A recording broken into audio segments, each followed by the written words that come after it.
Essa é mais uma daquelas receitas que no começo você acha que vai dar errado e no final você tem certeza. No começo não tinha erro, era um pesto que eu fiz com manjericão, semente de girassol, 4 salários mínimos de azeite, bati e acabou. Esqueci o parmesão, tive que botar mussarela. Já começou por aí. Depois tudo que eu precisava era rechear uma burrata com esse negócio que eu botei nessa bisnaga aí que eu comprei na Shopee por R$4. E agora vocês sabem por que custou R$4. Aí eu tentei de outro jeito, não bastando ele entupiu. Eu fui tentar mais uma vez, ele explodiu de novo na minha mão, então o que eu fiz? Parti pra ignorância e fiz um sanduíche mesmo de burrata, que era o que tinha. Mas a melhor parte ainda tava por vir, porque eu ia empanar ele com a bênção do papel de arroz que eu inventei de usar e vocês concordaram. Vocês não podem deixar eu fazer essas coisas. Porque assim, o papel de arroz no começo ele parece super duro, daí quando você molha, do nada ele fica mole igual uma gelatina e tudo que você consegue fazer é isso daí, ó. Aí eu passei lá na farinha pra ver se melhorava, não melhorou. A tentativa desesperada de salvar minha burrata de R$22 foi botar mais um papel e deixar horrores na airfryer. O resultado foi isso aí, ó.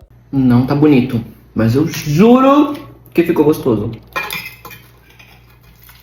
Eita, cacete.